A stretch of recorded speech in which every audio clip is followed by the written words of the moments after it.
अस्सलाम वालेकुम दोस्तों, मैं हूं साद सुहेल और मैं लेके आया हूं एक और क्वेश्चन जो कि Cambridge grade 6 math chapter number 5 linear equation and simple inequalities review exercise 5 question number 14 है।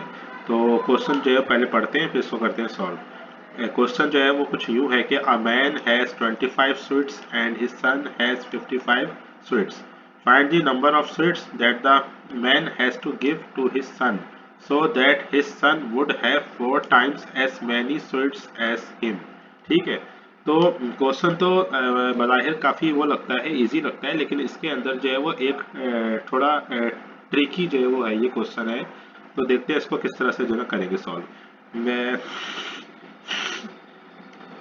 एक आदमी है, उसके पास 25 स्वीट्स हैं और इसके बेटे के पास 55 स्वीट्स हैं। ठीक है, अच्छा, इसमें जो है वो इन्होंने पूछा है कि आदमी जो है वो कितनी स्वीट्स जो है वो दे दे अपने बेटे को, तो उसके बेटे के पास इतनी स्वीट्स हो जाएं जो कि 4 टाइम्स हो स्वीट्स के जो कि उसके फादर के पास हैं। ठीक है, तो अभी आप जो है वो देखिए कि जो आदमी है उसके पास 25 स्वीट्स हैं और बेटे के पास है 55 स्वीट्स।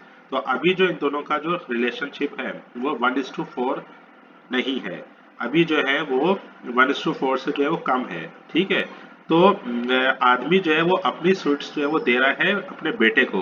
तो जो आदमी की जो स्वीट्स हैं वो होती जा रही है कम और बेटे की स्वीट्स जो है वो होती जा रही है बढ़ रही है। तो हम हमें यानी कि कितनी स्वीट्स आदमी अपनी स्वीट्स में से निकाल के दे दे अपने बेटे को कि ये जो रिलेशनशिप है ये हो जाए 1:4 का। ठीक है, तो ये हमें जो है ना इसके अंदर फाइंड करना है। तो मैं यहाँ लिखता हूँ let's assume number of sweets man given to his son is equal to x. ठीक है, मैंने यहाँ पर अज्यूम कर लिया कि आदमी ने अपनी स्वीट्स में से एक्स स्वीट्स जो है वो निकाल के दे दी अपने बेटे को। ठीक है, अच्छा, ये क्वेश्चन जो है वो कुछ लोग जो है वो सोच रहे होंगे कि इसके अंदर एज्यूम करने की जरूरत क्या है, इक्वेशन बनाने की जरूरत क्या है। ये तो बहुत सिंपल है कि इसके अंदर लिखा हुआ है कि आदमी के पास जितनी स्वीट्स हैं तो वो हो जाएंगी, मतलब कि बेटे के पास जो है वो उतनी स्वीट्स हो जाएं जो कि फादर के 4 टाइम्स हो। तो फादर के पास तो अभी 25 स्वीट्स हैं, तो 25 को अगर मैं 4 से मल्टीप्लाई करता हूँ तो ये बन जाते हैं 100। अब 100 में से अगर मैं 55 को माइनस कर दूं, यानी कि 55 जो है वो अभी बेटे के पास ऑलरेडी मौजूद है, तो 100 में से मैं जब 55 को माइनस कर दूं तो ये मेरे पास आएगा आंसर 45। तो वो 45 जो है वो स्वीट्स हैं जो कि आदमी अपने बेटे को देगा। तो क्योंकि देखें 45 स्वीट्स अगर आदमी अपने बेटे को जो है वो दे दे तो बेटे के पास अभी है 55, और जब इसके अंदर 45 ऐड होंगी तो ये कितना हो जाएगा, 100 हो जाएंगे। तो 25 को जब 4 से मल्टीप्लाई करते हैं तो ये 100 हो जाती है। तो यानी कि ये जो रेशियो है ये तो हो गया 1:4 का। ठीक है, लेकिन ये जो जो लोग इस तरह से सोच रहे हैं वो बिल्कुल जो है वो गलत जो है सोच रहे हैं, क्योंकि आदमी 45 स्वीट्स जो है वो कैसे देगा बेटे को, क्योंकि उसके पास तो है ही 25 स्वीट्स, तो वो तो जो है वो दे ही नहीं सकता। यानी कि इसका मतलब सिंपल ये है कि जो आदमी के पास करंटली अवेलेबल है स्वीट्स उसी में से निकाल के अपने बेटे को देना है, अलग से इसको कहीं और से कोई सप्लाई जो है वो नहीं हो रही है स्वीट्स की। ठीक है, तो ये इसके अंदर जो है वो ट्रिकी पॉइंट था जो कि मैंने अभी समझा दिया है। अब मैं इसको जो है वो इक्वेशन जो है वो करता हूँ ड्रॉ। इक्वेशन जो है वो कुछ इस तरह से ड्रॉ होगी कि 25 जो कि आदमी की स्वीट्स है, इसमें से मिसाल के तौर पे आदमी ने एक्स स्वीट्स जो है वो दे दी निकाल के अपने बेटे को। ठीक है, अच्छा, बेटे के पास अभी जो स्वीट्स जो थी वो है 55। तो जब आदमी अपने अपने स्वीट के स्टॉक में से जब एक्स स्वीट्स निकाल के देगा तो वो किसके स्टॉक्स में जो है वो ऐड हो जाएंगी। तो ऑब्वियस सी बात है वो बेटे को दे रहा है तो बेटे के स्टॉक में ऐड हो जाएंगी।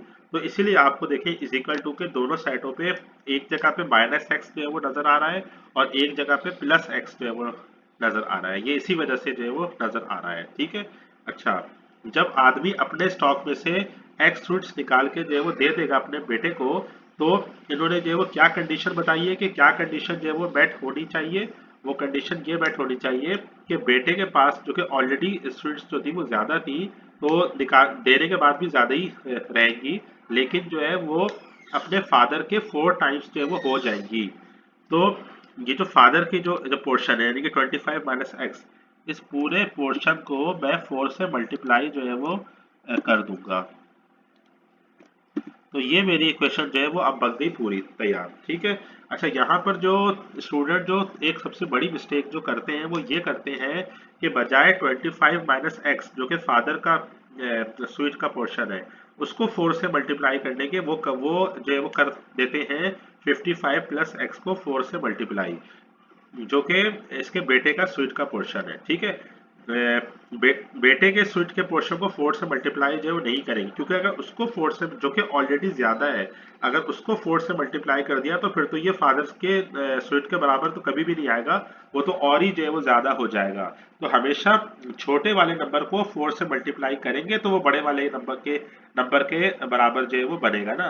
तो बाप तो अपनी स्वीट्स जो है वो बेटे को जो है वो दे रहा है, तो जो आदमी है उसका तो पोर्शन ऑलरेडी जो कम है, तो कम वाले नंबर को 4 से मल्टीप्लाई करेंगे तो बड़ा वाला नंबर बनेगा। या फिर इसको अगर इस तरह से जो है समझना चाहें तो भी जो है वो समझ सकते हैं कि यहाँ पर देखिए क्वेश्चन के अंदर क्लियरली लिखा हुआ है, so that his son would have 4 times as many sweets as him, यानी कि फादर।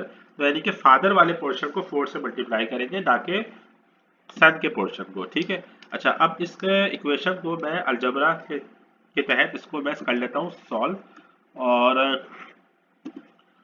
ये जो 4 है ये 25 माइनस एक्स से अब मल्टीप्लाई होगा, तो 4 multiply by 25 is equal to 100 हो जाएगा। फिर 4 जो है वो x से मल्टीप्लाई होगा तो 4x जो है वो आएगा। फिर 55 प्लस x जो है वो ऊपर से कॉपी हो जाएगा। ठीक है। अच्छा, अब ये 100 जो है ये एज इट इज आ गया, minus 55 is equal to 4x plus x। ठीक है। यहाँ पर ये हुआ है कि इजिकल टू के इस साइड पे 55 प्लस था, जब इजिकल टू के इस साइड पे आया तो साइन इसकी चेंज हो गई, प्लस से माइनस हो गई। ठीक है। इसी तरह 4x जो इजिकल टू के इस साइड पे माइनस 4x था, जब इजिकल टू के इस साइड पे आया तो ये माइनस 4x से प्लस 4x बन गया। ठीक है। अब 100 में से 55 जब माइनस करेंगे तो ये आंसर आएगा 45, और 4x plus x is equal to हो जाएगा 5x। x is equal to 45 divide by 5। ठीक है। x, ये जो 5 जो था ये x का कोफिशिएंट था, x से मल्टीप्लाई हो रहा था, जब इजिकल टू के इस साइड पे आएगा तो ये 45 का डिनोमिनेटर बन जाएगा, और 45 को 5 से डिवाइड होना पड़ेगा, तो ये आंसर आएगा 5 वन द 5, 5 टाइम्स द 45। तो अब ये x जो था ये हमने अज्यूम किया था कि ये वो स्वीट्स है जो कि आदमी अपने पोर्शन से निकाल के अपने बेटे को दे रहा है। तो यानी कि आदमी जो है अगर 9 स्वीट्स निकाल के दे दे अपनी 25 स्वीट्स में से, तो उसके बेटे के पास जो स्वीट्स का स्टॉक हो जाएगा वो उसके स्वीट्स के 4 टाइम्स हो जाएगा। इसको जो है ना चेक भी जो है वो कर लेते हैं कि जो आंसर आया है ये सही आया है या नहीं। 25 स्वीट्स आदमी के पास थी, इसमें से मैंने 9 माइनस कर दिए। ठीक है। बेटे के पास 55 स्वीट्स थी, तो 55 स्वीट्स में ये 9 स्वीट्स जो है वो ऐड हो गई, जो कि इसके फादर ने इसको जो है वो दी थी। अब 25 में से जब मैं 9 माइनस करता हूँ तो मेरे पास 16 जो है वो बचता है। ठीक है।